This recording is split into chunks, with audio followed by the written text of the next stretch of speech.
Eu acho que as mulheres experientes da política estão, infelizmente, falhando em analisar o contexto que a gente tem depois desse contexto digital todo, do Steve Bannon, que o Bolsonaro adotou e que o Lula reproduziu na campanha dele. Porque como são mulheres que têm uma história, que têm caráter, que têm relações pessoais com os outros políticos, elas creem que terão respeito humano. E nós, mulheres, precisamos aprender que nessa dinâmica nós somos muito mais úteis como um objeto a ser humilhado publicamente para garantir essa militância misógina do que como apoiadoras. E isso elas não enxergaram durante a campanha. Fabiola, você lembra? Eu estou aqui falando desde o momento em que elas entraram. Por quê? Porque isso era uma coisa que o Steve Bannon preconizava. Você tem que pegar mulheres poderosas para humilhar publicamente o máximo que você puder. Isso por quê? Porque existe um incômodo de muitos homens com a presença das mulheres no espaço público, que é uma coisa de décadas, em séculos de história. Então, é uma mudança que deixa muita gente ressentida e a pessoa não sabe como se expressar. Você liberar essa militância para debochar de mulheres importantes e, por consequência, para debochar de mulheres nas redes sociais. Nunca eu recebi tanto Dona Maria cala sua boca, e estou recebendo de petistas. Os bolsominions me chamam mais de vagabunda mesmo, não é de Dona Maria.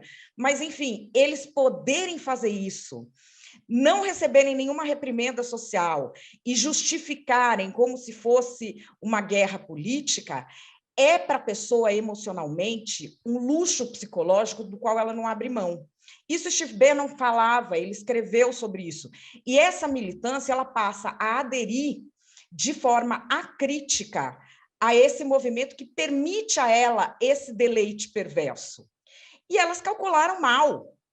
Elas são muito mais úteis, sendo humilhadas publicamente, são muito mais úteis para construir uma militância do que tendo um posto importante.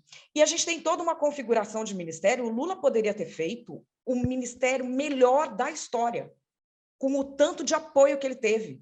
Ele teve apoio de todo mundo, quem ele quisesse ia trabalhar com ele. Diferente do Bolsonaro, que a pessoa ia trabalhar com o cara, queimava o filme.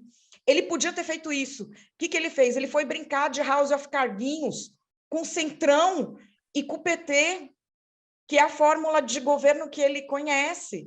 Então, assim, eu não sei qual é o papel que elas duas vão ter, mas o principal papel, que é ser humilhada em público, elas já estão tendo, porque, assim, não fecha na minha cabeça a ideia de que elas não tenham sido as primeiras nomeações, sendo que elas viajaram a campanha toda lado a lado com Lula. Elas estavam ali. Elas deveriam ter sido as primeiras nomeações, e não defendo nem ministério, viu? Porque eu não sou presidente, mas ele tinha de ter definido o destino delas em primeiro lugar. Não ter definido em primeiro lugar quer dizer o quê? Que não é prioridade. É isso, qualquer que seja o ministério, está claro, não é prioridade. Teve aí a cereja do bolo, né? A cereja do bolo da misoginia, da fantasia libidinosa até do homem misógino, é o catfight, que é a briga de mulher. Aí eles ofereceram o Ministério do Meio Ambiente para Simone Tebet. Me fala se num país em que vive Marina Silva é cidadã brasileira, ela esteve na campanha do Lula, o que justifica oferecer o Ministério do Meio Ambiente para Simone Tebet, que é ruralista? Fazer um catfight das duas, que aí o misógino vai à loucura. Aí é que ele gosta mesmo, que é aquela fantasia de que mulher não se tolera, mulher se sabota, mulher briga com mulher. Isso, o B não escreveu isso, gente.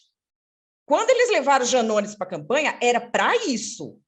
Eu, sinceramente, eu fico muito triste da Marina e da Simone estarem nesse momento em que a gente tem essa mudança da dinâmica política e elas não tenham lido esse contexto.